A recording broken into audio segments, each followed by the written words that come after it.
माता पिता को दुख देने लगा और कहता है धन लाइए धन लाइए।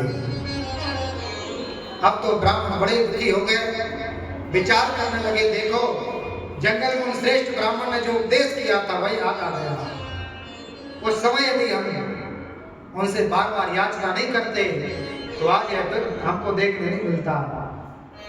उन्होंने कहा था ब्राह्मण पुत्र का सुख नहीं लिखा, लेकिन मैंने दुराग्रह किया और उसका परिणाम ये है कि मैं आज बहुत सारे दुख में दुखी हूं। चोरी कर्म करने लगा, ब्राह्मणों को सताने लगा, वेद विरुद्ध आचरण करने लगा। ब्राह्मण ने विचार किया, नगर में मेरी ऐसी कीर्ति थी, जहां भी जाते थे सब बड़े आदर के साथ मेरा सम्मान करते थे। राजपुत्र के कारण कोई हमारा मुंह नहीं देखना चाहता। ब्राह्मण ने कहा क्या करना चाहिए। गोकर्ण जी महाराज आए, जो गाय से जन्म लिया था, काशी का अध्ययन करके पहुंचे और गोकर्ण गीता के श्लोकों के द्वारा आज पिताजी को सुंदर उपदेश किया। जैसे वह उपदेश सुना, महात्मा आत्मदेव नाम के ब्राह्मण उस उपदेश को अंगीकार कर लिया। समय देखिए, स्वयं योग योगेश्वर परब्रह्म परमात्मा पधारे थे और वह जब उपदेश दे रहे थे तब ब्राह्मण को समझ में नहीं आया। और आज उन्हीं का पुत्र जो गाय की आंख से जन्म लिया, उन्हीं का पुत्र माना जाता है। सुंदर उपदेश दिया तो आज अंगीकार कर लिया। महात्माओं का ऐसा कहना है कि जब कोई हमें दुख दे, बाहर का प्राणी, तो हम ज्यादा दुखी नहीं होते। और जब हमारा कोई स्वयं घर का परिकर, हमारा निज संबंधी हमको कष्ट देने लगे तो हमें कष्ट की वेदना होती है। बाहर किसी का अपमान हो जाए तो वह अपमान नहीं समझता, और घर में यदि अपमान हो जाए तो लगता है कि आप देखो अमुक व्यक्ति ने कितना बड़ी बात बोल दी। ऐसे ही आज गोकर्ण महाराज ने जब सुंदर उपदेश दिया तो आज आत्मदेव नाम के ब्राह्मण उसको अंगीकार किए, घर का त्याग कर दिया, जंगल में जाकर भगवान का ध्यान करते हुए भगवान के चरणों में लीन हो गए। बोले भक्तवत्सल भगवान की जय। यहाँ उनकी पत्नी धुंधली थी। पिताजी चले गए तो आप तो और स्वतंत्र हो गया। हम सब के लिए एक अंकुश होना आवश्यक है। जैसे घर में पिता का अंकुश सबके ऊपर रहता है, पिता के ऊपर भी किसी का अंकुश है, धर्म का अंकुश है, वेद की रीति का अंकुश है, हमारे ऊपर शास्त्रों का अंकुश है कि हम अपनी मनमानी तरीके से कार्य नहीं कर सकते। नियमावली है। आप गाड़ी चलाते हो तो आपके पास एक अंकुश है कि आपको अपने रास्ते से चलना है, गलत साइड से जाएंगे तो चालान कट जाएगा। सब व्यक्तियों के ऊपर एक अंकुश है। आज धुंधकारी निरंकुश हो गया। पिताजी चले गए, माता को दुख देने लगा और केवल धन लेने का ही बोलने लगा। माता भी एक दिन अत्यंत दुख में आकर और एक सूखे गहरे कुएं में कूद कर अपने प्राणों को त्याग दिया। सूत जी महाराज स्वर्गाधिक 18 ऋषियों को समझाते हैं, आज धुंधली का ही कर्म उसको आत्महत्या तक पहुंचा ले गया। इसका ही कर्म, इसने जैसा बीज बोया था, आज फल उत्पन्न हुआ और इसको स्वयं अपने प्राणों को खोना पड़ा। इसलिए हम जब जैसे जैसे कर्म करते हैं उनका फल हमको अवश्य प्राप्त करना पड़ता है। बड़ी सावधानी के साथ हमें अपने कर्म करना चाहिए। थोड़े से सुख के लिए, थोड़े से मनोरंजन के लिए ऐसे पाप कर्म ना करें जिसके कारण ना जाने कितने नरकों में कितने वर्षों तक यातनाएं प्राप्त हों। कर्मों का बड़ा विवेचन है, बड़े सावधानी के साथ हमको करना चाहिए। पर हम सब क्या करते हैं, कथा सुनी, गुरुदेव जी का उपदेश सुना और उपदेश सुनकर घर पहुंचे तो जैसे थे वैसे ही है। कुछ सावधानी रखें, इन बातों का अंगीकार करें, तभी हमारा भागवत सुनना और सत्संग करने का सही सही लाभ है। कम से कम एक भागवत सुनने के से एक सूत्र अपने जीवन में उतरना चाहिए।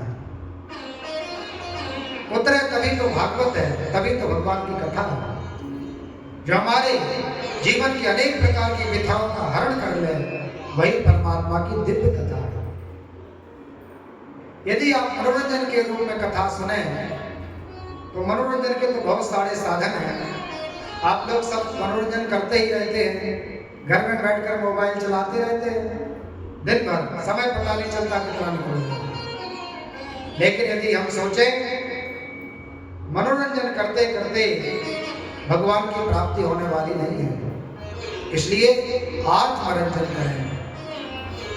मन को जो अच्छा लगे वह मनोरंजन, और जो आत्मा को अच्छा लगे वह आत्मरंजन। और आत्मरंजन केवल भगवान की दिव्य कथा है, भगवान की अर्चना, भगवान की पूजा, ब्राह्मणों का सम्मान, गुरु जी का आदर सम्मान, यही आत्मरंजन का साधन है।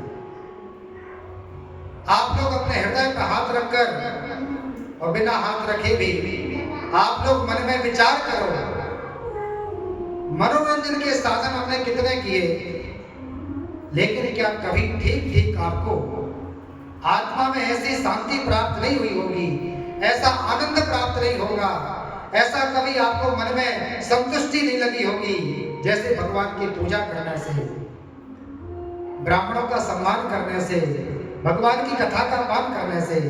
कभी कभी प्रेमास्त्र से हमारा यह शरीर पुलकित हो जाता है, कभी रोमांच हो जाता है, कभी लगता है हाँ आज जन्म लेने का श्रेष्ठ साधन प्राप्त हो गया। आत्मरंजन करें, मनोरंजन मत करें। आज वह धुंधली अंत को प्राप्त हो गई, धुंधकारी और पाप कर्म करने लगा। माता पिता जब अंत को प्राप्त हो गए तो इसने 5-5 वेश्याओं का संग कर लिया और उनको धन लेने लगा। वेश्याओं का तो एक ही धर्म है, केवल धन। धन लाइए तभी तब आप हमारे पति हैं, तभी आपकी सेवा भाव है। चोरी कर्म करता है और धन लाकर वेश्याओं को प्रदान करता है। ऐसे कभी कभी हम सब भी अपने परिकरों को साधने के लिए, अपनी पत्नी पुत्र को सुख देने के लिए और वेद विरुद्ध आचरण करके धन कमा लेते हैं। लेकिन ध्यान दें, वह धन तो आपके पति पुत्र और परिकर उपभोग कर लेंगे, उनको आनंद आ जाएगा और उसके भागी सिर्फ आप हैं। जिस कर्म से आपने वह धन कमाया है, वह कर्म का फल आपको प्राप्त होगा, परिकरों को नहीं। क्योंकि कर्म प्रधान विश्व कर राखा, कर्म प्रधान विश्व करि राखा, कर्म प्रधान विश्व कर राखा, कर्म प्रधान विश्व करि राखा, जो जस करहि सो तस फल राखा, जो जस करहि सो तस फल राखा, कर्म प्रधान विश्व कर राखा, कर्म प्रधान विश्व कर राखा। सभी कथाओं में और कितनी प्रसिद्ध ये चौपाई है, जनमानस तक पहुंची है और सब जानते हैं कि कर्म प्रधान विश्व कर राखा, जो जस करहि सो तस फल जागा, पर इसका अनुसरण नहीं करते। और एक क्षण नहीं लगता जब हम अंतःकरण में ठान लें, निश्चय कर लें, तो जीवन बदलने में एक क्षण लगता है और हमारा जीवन बदल जाता है। तो उपदेश सुनते रहे, कथाएं सुनते रहे, लेकिन इनको अपने जीवन में अंगीकार करें। आज महात्मा आत्मदेव के पुत्र धुंधकारी ने पाप कर्म किए। वैश्याओं ने विचार किया कि देखो हमारे पतिदेव पाप करते हैं, राजा के यहाँ भी डकैती करते हैं, और जिस दिन पकड़े जाएंगे उस दिन हमारा भी नाम आएगा। तो विचार किया, पर्याप्त धन हो चुका है, एक गड्ढा बनाया, सुंदर व्यंजन तैयार किए हैं, पांचों वेश्याएं बड़े स्वागत के लिए तैयार हैं कि ब्राह्मण देवता पधारे, उनका हम भव्य स्वागत करेंगे। नित्य प्रति की तरह अर्धरात्रि का समय, और वह धुंधकारी बहुत से धनराशि को लेकर घर में प्रवेश किया। वेश्याओं ने सुंदर स्वागत किया, सुंदर व्यंजन तैयार किए, उनको पान कराया, और ब्राह्मण देवता तो थक गए थे परिश्रम करते करते। भोजन पाया तो नितांत नींद में चले गए। पांचों वेश्याएं पांचों अंग की सेवा करने लगी, दो दोनों पैरों की, दो दोनों हाथों की, और एक सिर का मर्दन करने लगी, सिर दबाने लगी। अब तो महात्मा धुंधकारी विचार करने लगे कि मेरे समान सुखी कोई नहीं है। देखो, कुछ करना नहीं है, सुंदर भोजन प्रदान किया गया, पांच स्त्रियां सेवा कर रही हैं, नितांत नींद में चले गए। जब हमारा समय बिगड़ने वाला होता है तो कभी कभी ऐसी ही परिस्थिति बनती है।